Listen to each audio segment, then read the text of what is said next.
ஒவ்வொரு அனிவர்சரிக்கும் கிஃப்ட் பண்ண ஜுவல்ஸோட ரெடி ஆயிட்டேன். பட் இன்னைக்கு எப்பவுமே நம்பிக்கையான கிருஷ்ணிகா ஜுவல்லர்ஸின் new design. Happy anniversary love. Krishnika Jewellers, Ealing Road, Wembley. Trusted for generation.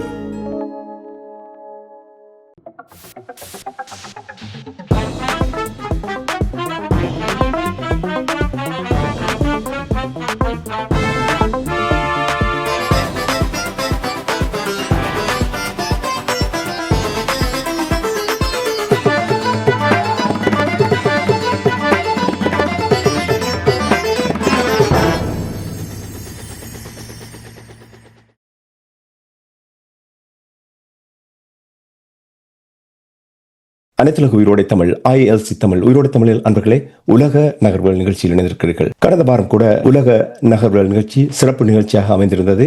அதற்கு முக்கிய காரணம் இஸ்ரேல் ஈரான் மீது தாக்குதலை மேற்கொண்டது. அதன் ஊடாக பதில் தாக்குதல் ஈரான் நடத்தியிருந்தது.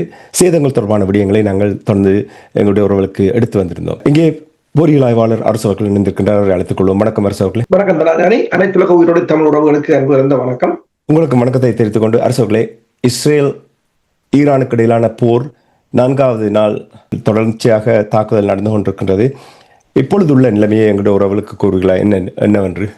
தற்போதைய நிலையில் இந்த தாக்குதல் இருதரப்பின் தாக்குதல்களும் அதாவது முதலில் படைநிலைகளை தாக்கினார்கள், அல்லது அணு சக்தி மையங்கள் என்று கூறினார்கள். இப்போது இருதரப்புமே அதாவது ஒவ்வொரு நாட்டினதும் உள்கட்டுமானங்களை தாக்கும் நிலைக்கு சென்றிருக்கிறார்கள். இஸ்ரேல் ஞாயிற்றுக்கிழமை ஈரான் வெளிவார அமைச்சகத்தை தாக்கியிருந்தது. அதே போல இராணுவ தலைமை பீடத்தையும், அதாவது ஈரான் புலனாய்வு துறையின் தலைமை பீடமும் தாக்கப்பட்டிருந்தது. அதில் 3 ஜெனரல் தர அதிகாரிகள் பலியாகின்றார்கள். புலனாய்வு துறையின் ஈரான் புலனாய்வு துறையில் கட்டளை அதிகாரி மோசன் ரெசானி உட்பட. அதற்கு பிற்பாடு ஈரான் இஸ்ரேல் மீது கடுமையாக தாக்குதலை நடத்தியிருந்தது. கிட்டத்தட்ட 28 ஏவுகணைகளை ஏவி இருந்தது ஞாயிற்றுக்கிழமை. ஒட்டுமொத்தமாக நீங்கள் பார்த்தீர்கள் என்று சொன்னால் இதுவரைக்கும் 370 ஏவுகணைகளை ஈரான் ஏவி இருக்கின்றது. அதே போல 1000க்கும் மேற்பட்ட தாக்குதல்களை இஸ்ரேல் மேற்கொண்டிருக்கிறது.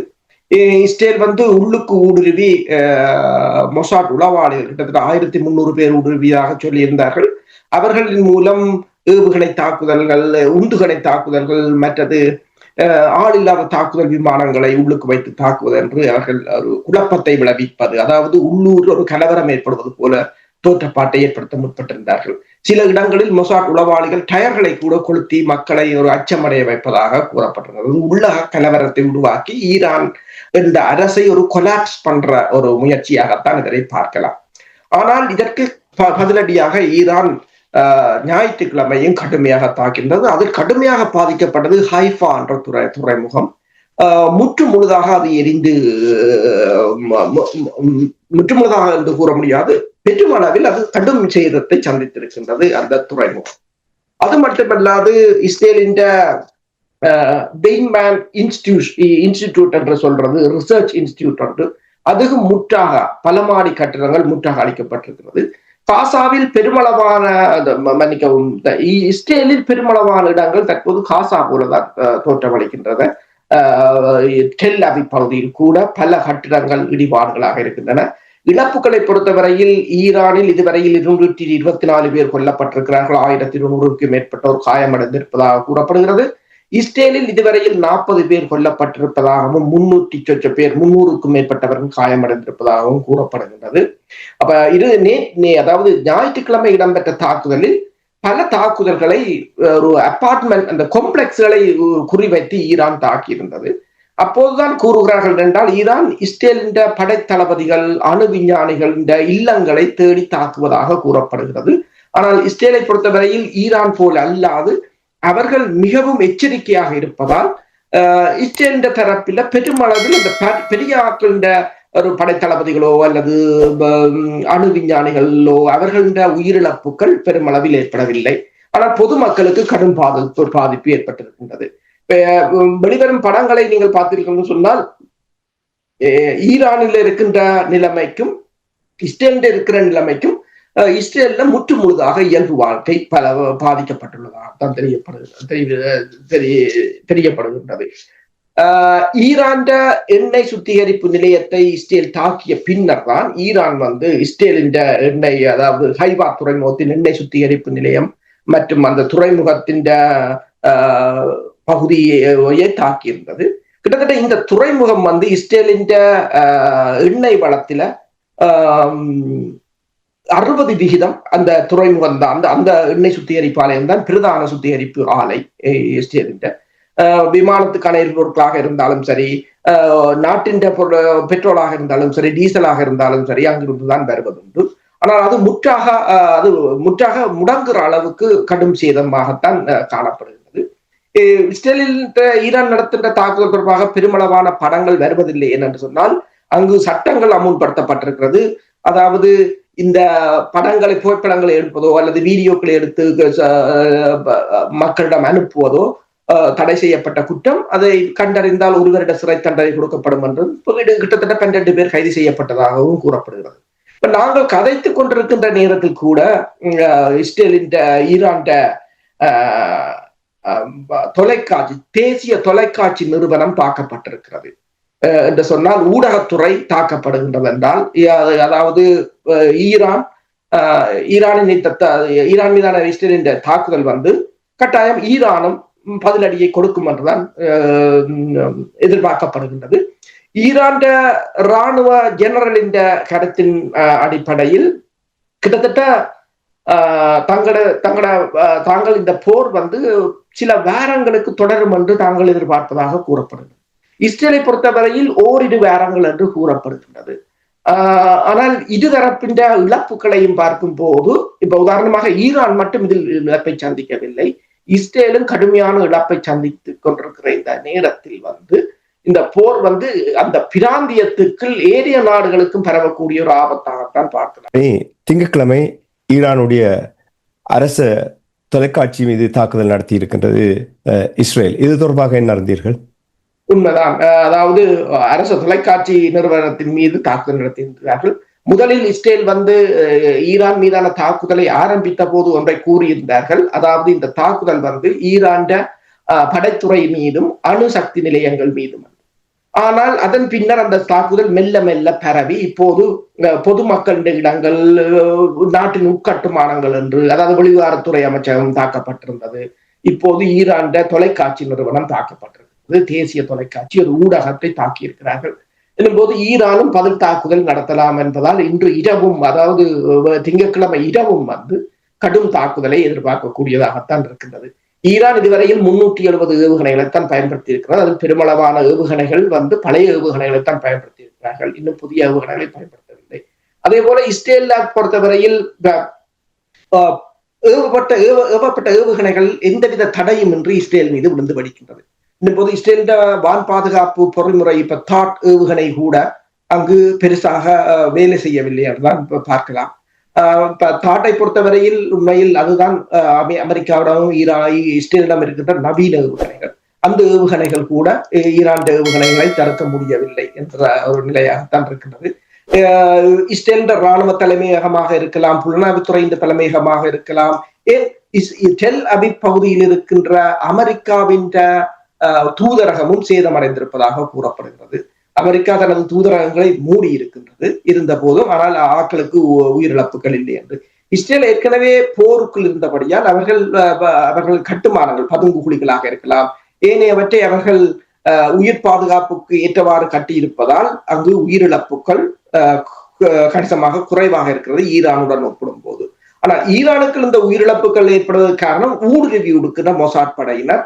இப்ப நீங்க பாத்தீங்கன்னா சொன்னால் இந்த கடந்த 2 நாட்களாக பெருமளவானவர்களை கைது செய்திருக்கிறார்கள். பிக்அப் ட்ரக் வழிய, வாகனங்கள் வழிய, சின்ன சின்ன டெம்போவர் ரக வாகனங்கள், ஹயஸ் வேன் போன்றவற்றில் இந்த நடமாடும் அவர்கள் ஒரு இடத்தில் நிற்பதில்லை, தொடர்ச்சியாக திரிந்து அவர்கள் இந்த ஏவிக்கொண்டிருக்கிறார்கள் ஏவுகணைகளை. சில இடங்களில் அதன் களஞ்சியங்களையும் ஈரான் புலனாய்வுத்துறையினர் கைப்பற்றி இருக்கிறார்கள். அப்ப இதில் ஏனைய நாடுகள் இதில் ஈடுபடாது விட்டாலும் இந்த போரை தடுக்கிற நிலையிலும் ஏனைய நாடுகள் ஒன்றும் இல்லை. இந்த போர் தொடர்ந்து நடைபெறும் என்று நீங்கள் நம்புகிறீர்களா, அல்லது சர்வதேசத்தினுடைய அழுத்தத்தினூடாக இந்த போர் முடிவுக்கு வரும் என்று நீங்கள் நம்புகிறீர்களா? குறிப்பாக உங்களுக்கு தெரியும் G7 மாநாடு கனடாவில் டொனால்ட் ட்ரம்ப் அவர்கள் அங்கே கனடாவுக்கு சென்றிருக்கின்றார். நிச்சயமாக இதனால் பொருளாதார விளைவுகளும் ஏற்பட இருக்கின்றது. அங்கே ஏற்கனவே ஈரானில் 124 பேர் இறந்திருக்கிறார்கள், இஸ்ரேலில் 24 பேர் என்று சொல்லுகிறார்கள். ஆனால் அதை உறுதிப்படுத்த முடியாது. என்ன நிலைமை என்று நீங்கள் கூற முடியுமா? உண்மைதான். இந்த போரை அமெரிக்கா நினைத்தால் நிறுத்தலாம் என்று கூறுகிறார்கள். அமெரிக்கா இதற்கு பின்னால் நிற்பதால் நிறுத்த முடியாது என்பதால் நான் நினைக்கிறேன். அமெரிக்காவும் இதற்கு பின்புலமாக இருக்கின்றது. இப்ப அமெரிக்கா இந்த USS நிமிட்ஸ் ரக விமானம் தாங்கி கப்பலும் மத்திய கிழக்கை நோக்கி சென்று கொண்டிருக்கின்றது. பிரித்தானியாவின் குயின் எலிசபெத் விமானம் தாங்கி கப்பலும் மத்திய கிழக்கை நோக்கி சென்று கொண்டிருக்கின்றது. அதாவது அமெரிக்கா இன்னும் சில தினங்களில் இந்த தாக்குதலில் இறங்கலாம் என்று கூறப்படுகிறது.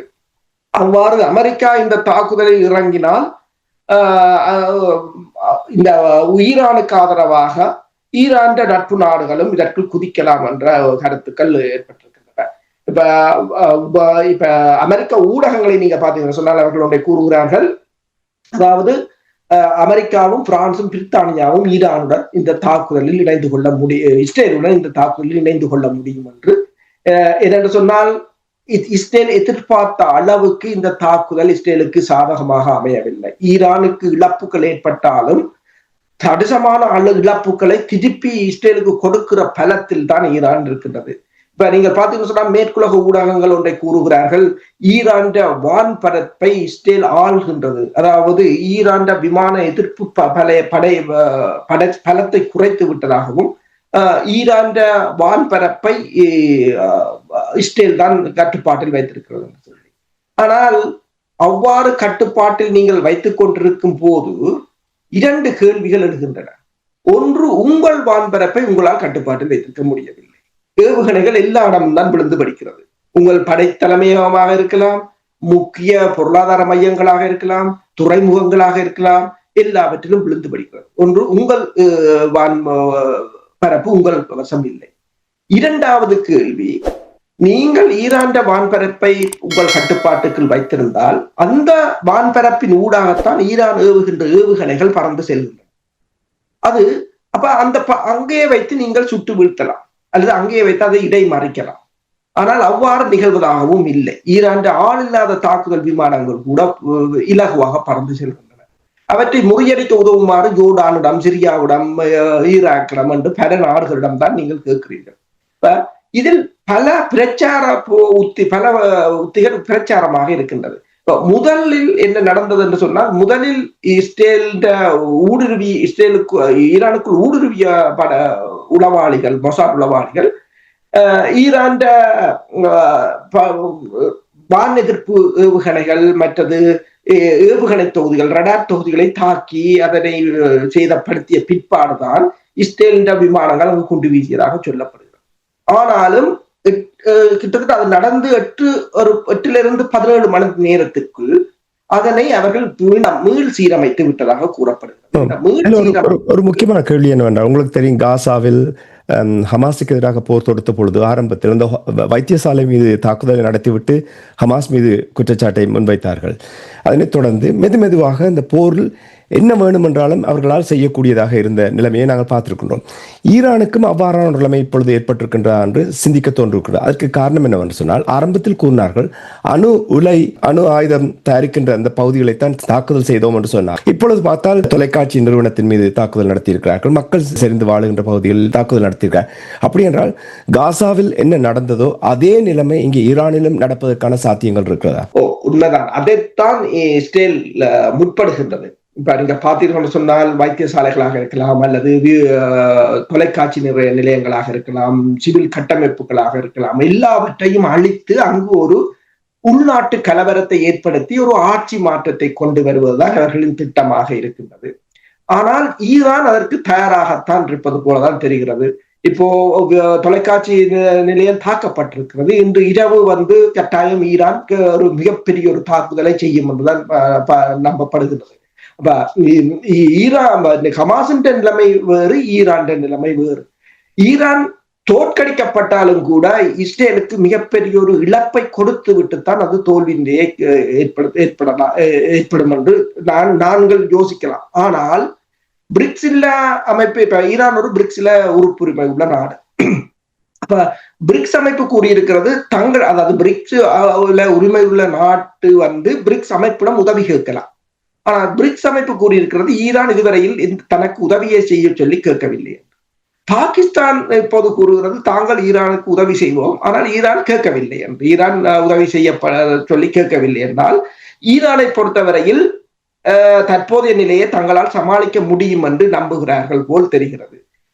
அதற்கு இன்னொரு காரணம் இருக்கிறது. சீனாவின் விமானங்கள், பாகிஸ்தான் விமானங்கள், சீனாண்ட விமானம் கூட GPS சமிக்கைகளை நிறுத்திவிட்டு இரகசியமாக ஈரானுக்கு இறங்கி கொண்டிருப்பதாக நீங்கள் கூறுவதை பார்த்தால், ஈரான் ஒரு கட்டத்தில் தனக்கு உதவி தேவையாக இருந்தால் பாகிஸ்தான் மற்றும் பிரிக்ஸ் போன்ற நாடுகளிடம் உதவி கேட்பதற்கான வாய்ப்புகள் இருக்கின்றதா? அப்படி உதவி கேட்டால் இதை அமெரிக்கா போன்ற நாடுகள் ஏற்றுக்கொள்வார்களா? ஏனென்றால் இஸ்ரேலுக்கு அமெரிக்கா போன்ற நாடுகள் உதவி செய்கிறார்கள். அப்ப என்னென்று சொன்னால், இஸ்ரேலுக்கு நாங்கள் உதவலாம், ஈரானுக்கு நீங்கள் உதவக்கூடாது என்ற நிலை இனிமேல் மாற வேண்டும். அதைத்தான் இப்ப ரஷ்யாவுக்கும் அவ்வாறுதான் செய்தார்கள். ரஷ்யாவுக்கு எந்த நாடுகளும் உதவக்கூடாது என்றார்கள். சீனா உதவினால் தடை போடுவோம் என்றார்கள். வடகொரியாவுக்கு சொன்னார்கள். ஆனால் வடகொரியா படையினரே அங்கு போய் சண்டை பிடிக்கிறார்கள், அங்குதான் நிற்கிறார்கள். தொடர்ச்சியாக இப்போது இந்த சாங்ஷன்கள், ஐக்கிய நாடுகள் சபையின் விதிகள், அடிப்படை உரிமைகள், இதுகள் எதையும் யாரும் மதிப்பதில்லை. என்று சொன்னால் அதை போட்டவர்களே மீறும் போது ஏனையவர்களுக்கு அது சுலபமாகத்தான் இருக்கின்றது. ஆனால் ஈரான் இதுவரையில் பெருமளவாக அதாவது பொதுமக்களின் கட்டமைப்புகள் அல்லது உட்கட்டுமானங்களை தாக்கியது குறைவு. பெருமளவில் படைத்தளங்களைத்தான் தாக்கியிருந்தது. இப்ப நீங்கள் பாத்தீங்கன்னு சொன்னால், ஈரான் தாக்கியதுல பாத்தீங்கன்னு சொன்னால் இஸ்ரேலின் படைத்தளங்கள், இன்டெலிஜென்ட் அதாவது புலனாய்வுத்துறையின் தலைமையகங்கள், அதாவது படைத்துறை ஆய்வு மையங்கள், மற்றது பென் கொரியர் வான்படை தளம், நவாட்டின் வான்படை தளம் என்று பல முக்கியமாக தாக்கியது அவர்கள் இஸ்ரேலின் படைத்துறை. ஆனால் இஸ்ரேல் ஈரான் எண்ணெய் சுத்திகரிப்பு நிலையங்கள், வெளிவார அமைச்சகம் போன்றவரை தாக்கியத பிற்பாடு ஈரானும் இஸ்ரேலின் துறைமுகத்தை தாக்கியிருந்தது. அதே போல டெல் அவிவ் பகுதியிலும் பல கட்டிடங்கள், அதே போல மேற்கு கரை பகுதியில் இந்த குடியேற்றவாசிகள், அதாவது அத்துமீறிய குடியேற்றவாசிகளின் இடங்களை தாக்கி இருக்கிறார்கள். பெருமளவான வீடுகள் சேதமடைந்திருக்கின்றது. நீங்கள் கேட்டது போல உண்மையில் இப்ப சங்காய் கோஆபரேஷன் கூட இதில் இந்த இஸ்ரேலிட தாக்குதல் தொடர்பாக ஒரு அறிக்கை வெளியிட முற்பட்டிருந்த சமயம் இந்தியா அதனை தடுத்து விட்டதாக கூறப்படுகிறது. இப்ப இந்தியா இந்த நிலைமையில் தற்போது இஸ்ரேலுக்கு ஆதரவாக நிற்கின்றது. இஸ்ரேலிய பிரதமர் பெஞ்சமின் நெத்தனியாகு தாக்குதல் இடம்பெற்ற பிற்பாடு சைப்ரஸுக்கு தப்பி சென்றதாக அல்லது அங்குதான் அவர் மறைந்திருப்பதாக அல்லது கிரீஸில் மறைந்திருப்பதாக கூறப்பட்டது. இப்போது இந்திய பிரதமரும் சைப்ரஸுக்கு சென்றிருக்கின்ற நேரத்துல மேற்குலக ஊடகங்கள் ஒன்றை கூறியிருந்தன. இந்திய பிரதமர் நெத்தனியாகுவை இரகசியமாக சந்திப்பதற்கு அங்கு சென்றிருப்பதாக தெரிவிக்கப்படுகிறது. அதன் நோக்கம் என்னென்று அவர்கள் கேட்ட போது, அதன் நோக்கம் என்னென்று சொன்னால், இந்திய பிரதமரும் உதவியுடன் இஸ்ரேலிய பிரதமர் ட்ரம்பை இந்த போருக்கு இழுப்பதற்கான ஒரு முயற்சியாக பார்க்கப்படுகிறது. இப்ப ஹைஃபா துறைமுகத்தை தாக்கிய போது அந்த துறைமுகத்தின் 70% பங்குகளை அதானி நிறுவனம் தான் கொண்டிருக்கின்றது இஸ்ரேலின். அப்ப அதானி நிறுவனத்துக்கு கிட்டத்தட்ட $2.2 பில்லியன் இழப்பு என்று கூறப்படுகிறது. அந்த துறைமுகம், ஈரான் தாக்கிய துறைமுகம் என்று கூறப்படுகிறது. அதே நேரம் இந்தியா ஈரானிலும் துறைமுகத்தில் முதலீடுகளை கிட்டத்தட்ட $175 மில்லியன் முதலீடுகளை செய்திருக்கின்றது. ஆனால் இரண்டு தரப்பிலும் இந்தியா பயணித்தாலும் இந்தியா முற்று முழுதாக இஸ்ரேலுடன் நிற்பதாகத்தான் பார்க்கப்படுகிறது. அப்ப இதில் நீங்க கேட்டது போல இந்த உதவிகள் என்று பெற தொடங்கினால் இரு தரப்பும் ஒரு அதாவது உலகம் பிரிவாக ஒரு அணி சேரக்கூடிய நிலையில், அதாவது இரண்டாவது உலக போரின் போது எவ்வாறு அணி சேர்ந்தார்களோ அவ்வாறான ஒரு நிலைக்குத்தான் இது எட்டு செல்லும். பிரிக்ஸில் இந்தியா இருக்கின்றது. பிரிக்ஸில் இருக்கிற நாடுகள் ஈரானுக்கு உதவி வழங்கும் என்றால், இங்கே இப்ப நீங்கள் கூறுவதை பார்க்கும் பொழுது இந்தியா தன்னுடைய முழு ஆதரவையும் இஸ்ரேலுக்கு. அப்படி என்றால் என்ன காரணத்துக்காக இந்தியா பிரிக்ஸில் இருக்கின்ற உறுப்பு நாட்டுக்கு ஆதரவு வழங்காமல் இன்னும் ஒரு நாட்டுக்கு ஆதரவு வழங்குவதற்கு பின்னணியில் என்ன இருக்கிறது? உண்மையில் இந்தியாவை பொறுத்தவரையில் இந்தியா எப்போதும் வரலாற்றில் பிழையான பக்கத்தில் தான் நிற்பதுண்டு. தமிழர் பிரச்சனையிலும் அவ்வாறுதான். ஈழத்தமிழர் பிரச்சனையிலும் இந்தியா நிற்க வேண்டிய பக்கம் எங்கேயோ, அதாவது தமிழர்களுடன். ஆனால் இந்தியா நிற்பது சிங்கள அரசுடன். அதில் இன்று வரையில் இந்தியா, அதனால் தான் இந்தியாவின் வெளிவாரக் கொள்கை இன்று வரையிலும் வெற்றி பெறவில்லை. இப்போதும் அவ்வாறுதான் நிற்கின்றது. ஒருவேளை பாகிஸ்தான் அதில் நிற்பதால் நிற்கிறார்களோ தெரியவில்லை. இருந்த போதும் இப்ப ரஷ்யாவை பொறுத்தவரையில் ரஷ்யா முற்றுமுழுதாக ஈரானுடன் தான் நிற்கின்றது. ஏனென்றால் ரஷ்யாவுக்கும் ஈரானுக்கும் இடையில் மூலோபாய உடன்பாடுகள் இருக்கின்றன.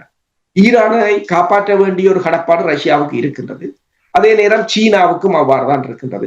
ஈரான் வீழுமாக இருந்தால் ரஷ்யாவாலும் சீனாவாலும் தாக்கு பிடிக்க முடியாது. இந்தியாவுக்கு ஒரு ஆசை ஒன்று இருக்கின்றது, ஈரானை வீழ்த்துவதால் பாகிஸ்தானையும் வீழ்த்தி விடலாம் என்றதுதான் ஈரான் ஒரு ஆசை. இந்த அதாவது இந்தியா இதில் டபுள் கேமாகத்தான் இருக்கின்றது. அதாவது ஈரானை முதல் வீழ்த்துவது, அடுத்தது பாகிஸ்தானை வீழ்த்துவது. பாகிஸ்தானும் வீழ்ந்தால் சீனா விழுந்தால் இந்த பிராந்தியத்துக்கு தான் அரசனாகலாம் என்ற ஒரு நட்பாசையோ தெரியாது. ஆனால் பிரச்சனை என்னவென்று சொன்னால், இன்று அவனுக்கு என்னால் நாளை எனக்கு. இப்ப முதல் இந்தியாவை வைத்து இவர்களை அடித்து விட்டு அடுத்தது இந்தியாவை தான் அடித்தார்கள் என்பதை இந்தியா உணர மறுக்கின்றது. அடுத்ததாக இந்தியாவின் பொருளாதாரம், மேற்குலக நாடுகளுடன் நிற்பதால் பொருளாதார சலுகைகளை பெறலாம் என்பதும் இந்தியாவின் ஒரு எண்ணமாக இருக்கின்றது. இன்னொரு விதமாகவும் பார்க்கலாம். உங்களுக்கு தெரியும், அமெரிக்காவுக்கும் இந்தியாவுக்கும் இடையில் இருக்கின்ற உறவு நிலை தெரியும். அப்படி என்றால் இஸ்ரேலின் ஊடாக அந்த தங்களுடைய தேவைகளை பூர்த்தி செய்வதற்காக இஸ்ரேலை தங்களுக்கு அறிய வைப்பது ஒரு அனுகூலத்தை ஏற்படுத்தும் என்று அது ஒரு காரணமாக இருக்கலாம் என்று நீங்கள் கருதுகிறீர்கள்? உண்மைதான். அதாவது இஸ்ரேலுக்கு வழங்கப்படுற ஆதரவின் ஊடாக மேற்குலக நாடுகள் என்ற ஆதரவை பெறலாம் என்றும். இந்தியாவின் இப்ப பாத்தீங்கன்னு சொன்னால் ரஃபேல் ரக விமானங்களாக இருக்கலாம், அல்லது அப்பாச்சி ரக உலங்கு வானூர்திகளாக இருக்கலாம். மேற்குலகம் சார்ந்துதான் அவர்கள், அதாவது இரண்டு பேரையும் 50-50 சமாளித்து போகலாம் என்ற ஒரு நிலை. அதனைத்தான் இப்போது இந்த ஈரான் இஸ்ரேலிய போரிலும் இந்தியா கடைபிடித்து வருகிறது. ஆனால் என்ன பிரச்சனை என்று சொன்னால், இந்த போர் எவ்வளவு தூரம் போக போறது என்பதனால் அடுத்தது தங்கி இருக்கிறது. அதாவது ஈரான் மட்டும் இதில் பாதிப்பை சந்திக்கவில்லை, சரிக்கு சரியாக இஸ்ரேலும் சந்தித்துக் கொண்டுதான் இருக்கின்றது. இன்னும் அதாவது இந்த போர் இன்னும் ஒரு 3 வாரங்கள் தொடர்ந்தாலே இஸ்ரேல் காசா மாதிரி ஆகிவிடும் என்றுதான் கூறுகிறார்கள். அவ்வளவு. ஏனென்று சொன்னால் தொடர்ந்து ஈரான் தன்னிடம் உள்ள ஏவுகணைகளை முழு வீச்சில் பாவிக்குமாக இருந்தார். இதுவரையில் உங்களுக்கு தெரியும், இதுவரையில் அவர்கள் முதலாவது நாளில் 200 ஏவுகணைகளை பாவித்தார். ஆனால் அதற்கிடையில் அவர்கள் ஈரானை பலமுழக்க வைக்கலாம் தானே. இப்ப பாருங்கள், தொடர்ந்து 4 நாட்கள் இரவு தாக்குதலை நடத்தி கொண்டிருக்கிறார்கள். இஸ்ரேலை பொறுத்த மட்டும் என்ன ஆயுதத்தை, என்ன படைக்கலன்களை பயன்படுத்தினாலும் யாரும் தட்டி கேட்கப்போதில்லை. நீங்கள் கூறுவது போல் ஈரான் அவ்வாறான ஒரு நிலைமைக்கு வருவதற்கு முன்னதாக ஈரானுடைய பலத்தை இழக்க வைக்கலாம் தானே? உண்மைதான். அவ்வாறுதான் முதலில் கூறினார்கள். அதாவது ஈரான் ரடார் நிலையங்கள், ஏவுகணை எதிர்ப்பு ஏவுகணைகள் எல்லாம் தாக்கி அளிக்கப்பட்டிருப்பதாகத்தான் கூறினார்கள். ஆனால் அதன் பிற்பாடு ஈரான் மிகவும் துல்லியமாக இஸ்ரேலின் இடங்களை தாக்கி இருக்கின்றது. அதாவது ஈரானுக்கு செய்மதி தகவல்கள் துல்லியமாக கிடைக்கின்றது, புலனாய்வு தகவல்கள் துல்லியமாக கிடைக்கின்றது. மற்றது ஏவு தளங்கள், ஈரான் ஏவு தளங்களும் பெருமளவில் அளிக்கப்படவில்லை. இப்ப நீங்கள் கேட்டது போல இஸ்ரேல் கூறுகிறது, ஈரான் அதாவது ஏவுகணைகளின் பலத்தை 3/2 பங்கு அளித்து விட்டதாகும். அதாவது 120 ஏவுகணை வாகனங்களை தாங்கள் அளித்திருப்பதாக இஸ்ரேல் கூறுகிறது. அதே போலதான் ஈரான் வான் பாதுகாப்பு படை பலத்தையும் 3/2 குறைத்து விட்டதாக கூறுகிறார்கள். இருந்த போதும் இப்ப நீங்கள் பார்த்தீங்கன்னு சொன்னால் புலம்பெயர் தேசத்தில் இருந்து வருகின்ற, அதாவது வெளிநாடுகளில் இருந்து வருகின்ற படைத்துறை சஞ்சிகைகளின் கருத்துக்களின் அடிப்படையில் கிட்டத்தட்ட இஸ்ரேலின் 3 F-35 ரக விமானங்களை கூட ஈரான் தாக்கி சுட்டு வீழ்த்தியதாக கூறப்படுகிறது. அப்ப இன்னும் இஸ்ரேல் அதை உறுதிப்படுத்தவில்லை. பவர் 373 ஏர் டிஃபென்ஸ் சிஸ்டம் என்று சொல்கின்ற ஈரான் ஏவுகணை தொகுதியால் தான் சுட்டு வீழ்த்தி இருக்கிறார்கள். இந்த ஏவுகணை தொகுதி வந்து ரஷ்யாவின் S-300 PMU-2 வகையை சேர்ந்தது. ஆனால் ஈரான் அதனை 2016ஆம் ஆண்டு தயாரித்திருந்தது. 200 கிலோமீட்டர் தூர வீச்சு கொண்டது என்று கூறப்படுகிறது. அது மேலும் அப்கிரேட் பண்ணி இருக்கலாம். அப்ப என்னென்னு சொன்னால் 2 விமானிகள் கைது செய்யப்பட்டிருப்பதாக கூறுகிறார்கள். ஆனால் இஸ்ரேல் எல்லாவற்றையும் இருட்டடிப்பு செய்து கொண்டிருப்பதாக தான் கூறப்படுகிறது. இப்ப ரஷ்யா மொழியில் வந்த ஒரு நாளேட்டின் டிரான்ஸ்லேஷனை நீங்கள் பார்த்தீர்கள் சொன்னால் அவர்கள் கூறுகிறார்கள், இந்த மேற்குலக நாடுகள் ஈரான் அணு உலைகள் மற்றது ஏவுகணை தளங்கள் ரடார் தளங்கள் தொடர்பாக போடுகின்ற புகைப்படங்கள் பெருமளவில் AI டெக்னாலஜியின் மூலம் உருவாக்கப்பட்டதாக.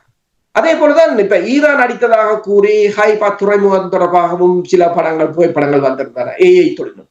இப்ப பல புகைப்படங்களை வைத்தும் நாங்கள் ஒன்றும் செய்ய முடியாது என்று சொன்னால் பலவற்றை AI-யினால் அவர்கள் தாங்கள் வியூஸை கூட்டுவதற்காக அவ்வாறு செய்கிறார்கள். இதே நேரத்தில் அரசர்களே, உங்களுக்கு தெரியும், வெள்ளிக்கிழமை இஸ்ரேல் அணு தயாரிக்கும் அணு அலைக்கு மேல் தாக்குதலை நடத்தியிருந்தார்கள். அதில் எந்த ஒரு சேதமும் ஏற்படவில்லை என்று அணுசக்தி கண்காணிப்பு அமையத்தினுடைய தலைவர் கூறியிருக்கின்றார். அதே நேரத்தில் ஈரான் கூறுகின்றது, இனி எந்த காரணம் கொண்டும் கண்காணிப்பதற்கு தாங்கள் அனுமதி கொடுக்க மாட்டோம் என்று கூறியிருக்கிறார்கள். இதில் ஒரு தெளிவு தருகிறார். ஒன்று, சேதம் ஏதும் ஏற்பட்டிருக்கின்றதா, இல்லை அப்படி இல்லை என்றால் எவ்வாறு அடுத்த கட்டத்துக்கு இவர்கள் செல்ல போகிறார் என்ற பேச்சுவார்த்தையில் ஈடுபட்டுக் கொண்டிருக்கிறார்கள். ஈரான் பிடிவாதமாக இருந்தால் என்ன நடக்கப் போகிறது? இதில் ஈரான் பிடிவாதத்தை என்று நாங்கள் கூற முடியாது. ஈரான் பேச்சுக்களில் ஈடுபட்டுக் கொண்டுதான் இருந்தது. இஸ்ரேல் இந்த பேச்சுக்களை குழப்ப வேண்டும் என்று இஸ்ரேல் தான் தாக்குதலை ஆரம்பித்தது. பேச்சுக்களுக்கு போனவர், பேச்சுக்களில் பங்கு பற்றிய அணு விஞ்ஞானி, அவர் ஒரு பேராசிரியர், அவரே இறந்து விட்டார். அதாவது அதைத்தான் ஈரான் கூறுகிறது, பேச்சுக்கு வந்தவனையே நீங்கள் படுகொலை செய்திருக்கிறீர்கள். உங்களுக்கு தெரியும், வன்னி காட்டுல 1988ஆம் ஆண்டு ஜொனிய இந்தியாவில இருந்து கூட்டி வந்தார்கள் பேச்சுவார்த்தைக்கு. ஜொனியன்ன திரும்பி வரைக்க இந்திய நாமையே சுட்டுக் கொண்டது ஜொனியன்னே.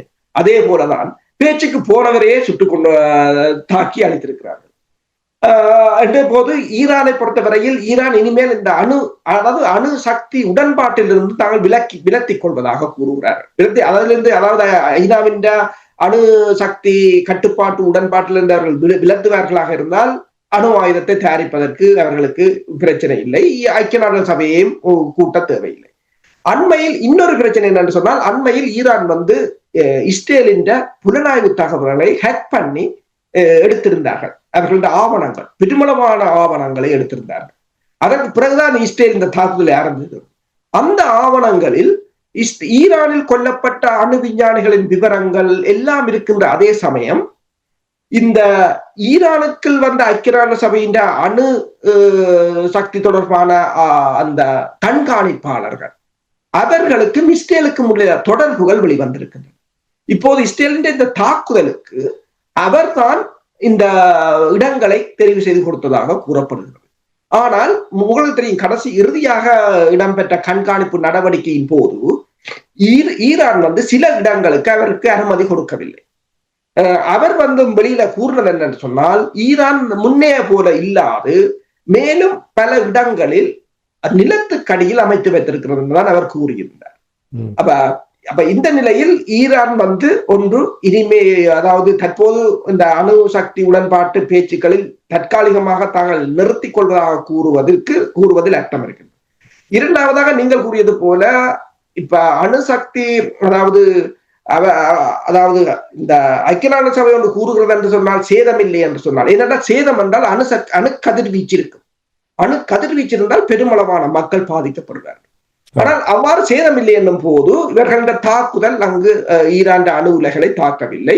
அதுக்கு 2 காரணங்கள். ஒன்று, ஈரான் கூறுகிறது தாங்கள் ஏற்கனவே அதை அகற்றி விட்டோம் என்று.